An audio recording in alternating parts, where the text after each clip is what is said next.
Hello guys, welcome back to my YouTube channel mommy baby. Guys, आज का जो topic है वो बहुत ही इम्पॉर्टेंट और सेंसिटिव टॉपिक है। जी हाँ, आज हम बात करेंगे प्रेगनेंसी में रिलेशन रखने के ऊपर। क्या आप अपने प्रेगनेंसी में रिलेशन रख सकते हैं या नहीं? प्रेगनेंसी में हर एक प्रेग्नेंट लेडी के माइंड में बहुत सारी बातें चलती हैं, बहुत सारे सवाल चलते हैं।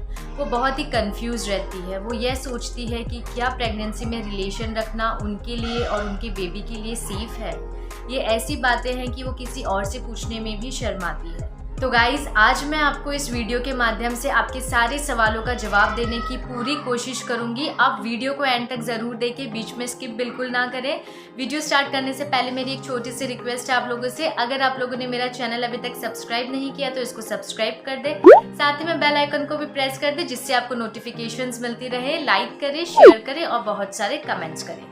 तो गाइस, सबसे पहले तो हम यह बात करते हैं कि क्या आप अपने प्रेगनेंसी में रिलेशन रख सकते हैं या नहीं। इसके लिए आपको आपकी प्रेगनेंसी को अच्छे से जानना बहुत ज़रूरी है। जी हाँ, अगर आपकी प्रेगनेंसी बिल्कुल नॉर्मल है, आपको कोई भी प्रॉब्लम नहीं है, आपको कोई भी कॉम्प्लिकेशंस नहीं है आपके प्रेगनेंसी में, आपकी प्लेसेंटा की पोजीशन बिल्कुल सही है, आपका एमनियोटिक फ्लूइड भी लेवल पे है, ना पानी कम है ना पानी ज़्यादा है, यह सब अगर बिल्कुल सही है आपके प्रेगनेंसी में, और अगर आपके डॉक्टर्स ने भी आपको बेड रेस्ट करने के लिए नहीं बताया है, इवन आपके डॉक्टर्स ने रिलेशन रखने से भी मना नहीं किया है, तो आप अपने प्रेगनेंसी में रिलेशन को रख सकते हैं थ्रू आउट योर प्रेगनेंसी।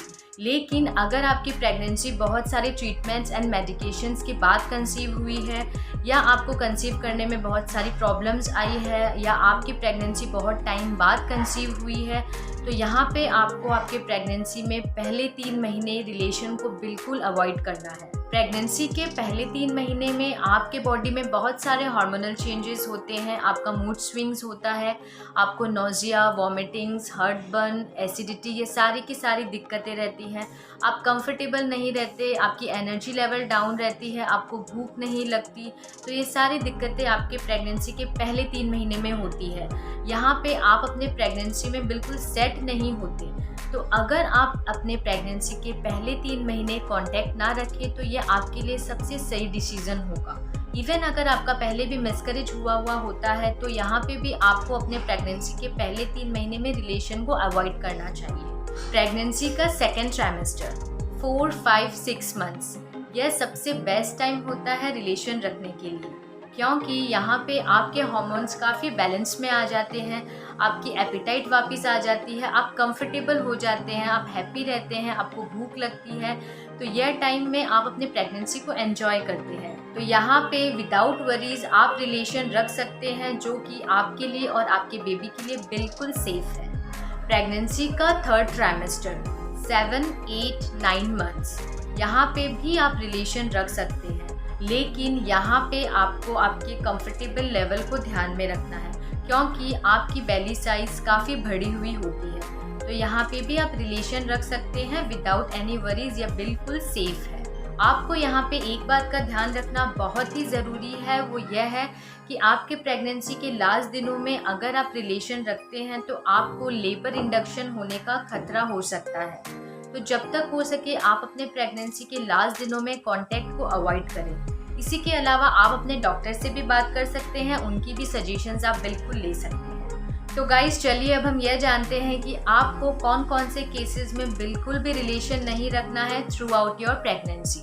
अगर आपका प्लेसेंटा लो लाइंग है या फिर प्लेसेंटा प्रीविया है, तो यह सब प्लेसेंटा की पोजीशंस होने से आपको रिलेशन बिल्कुल अवॉइड करना है, क्योंकि अगर आप रिलेशन रखते हैं तो यहाँ पे आपको अर्ली लेबर का खतरा हो सकता है।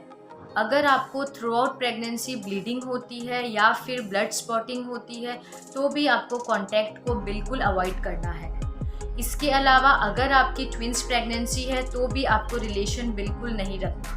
अगर आपका एमनियोटिक फ्लूइड ज़्यादा है तो यहाँ पे भी आपको रिलेशन प्लान बिल्कुल नहीं करना चाहिए, क्योंकि अगर आप रिलेशन प्लान करते हैं तो यहाँ पे आपका एमनियोटिक फ्लूइड लीक हो सकता है, जिससे आपको अर्ली लेबर स्टार्ट हो सकते हैं। इसके अलावा अगर आपको कोई भी प्रकार का इन्फेक्शंस है, ब्लड प्रेशर है, या कोई भी हाई रिस्क की प्रॉब्लम है, तो भी आप रिलेशन को बिल्कुल अवॉइड करें थ्रू आउट योर प्रेगनेंसी।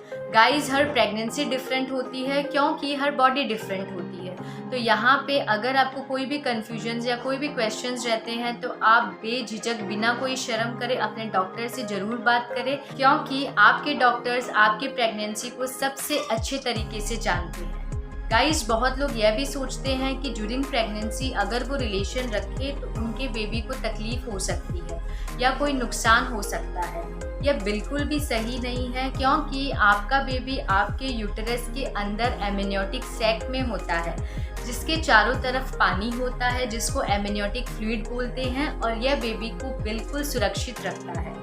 तो गाइज, ड्यूरिंग प्रेगनेंसी अगर आप रिलेशन रखते हैं तो ये आपके लिए और आपके बेबी के लिए बिल्कुल सेफ होता है। जैसा कि मैंने इस वीडियो के आगे पहले ही आपको बता दिया कि अगर आपकी प्रेगनेंसी बिल्कुल नॉर्मल है, आपको कोई भी कॉम्प्लिकेशंस नहीं है, तो आप रिलेशन को रख सकते हैं, जो आपके हार्मोनल लेवल को मेंटेन रखेगा, आपके मूड स्विंग्स को कम करेगा, आप स्ट्रेस फ्री रहेंगे। रिलेशन रखने से आपके बॉडी के पेल्विक मसल्स की कॉन्ट्रैक्शंस बहुत ही अच्छे से होती है, जिससे आपके बॉडी के मसल्स भी बहुत स्ट्रांग होते हैं, जो आपको डिलीवरी के टाइम काफ़ी मदद करते हैं लेबर पेन को लेने के लिए। यह आपके बॉडी में ब्लड फ्लो को अच्छे से करवाने में भी काफ़ी मदद करता है। तो गाइज, आज आपको मैंने इस वीडियो के माध्यम से प्रेगनेंसी में रिलेशन रखने के बारे में बहुत सारी चीज़ें बताई। रिलेशन रखना चाहिए, नहीं रखना चाहिए, और भी बहुत सारी बातें। आई थिंक आज मैं सफल रही हूँ आपको बहुत सारी बातें बताने में। अगर आपको मेरा वीडियो बहुत पसंद आया तो इसको लाइक करें, शेयर करें, सब्सक्राइब करें और बहुत सारे कमेंट्स करें। Thank you so much for watching mommy baby. Bye bye.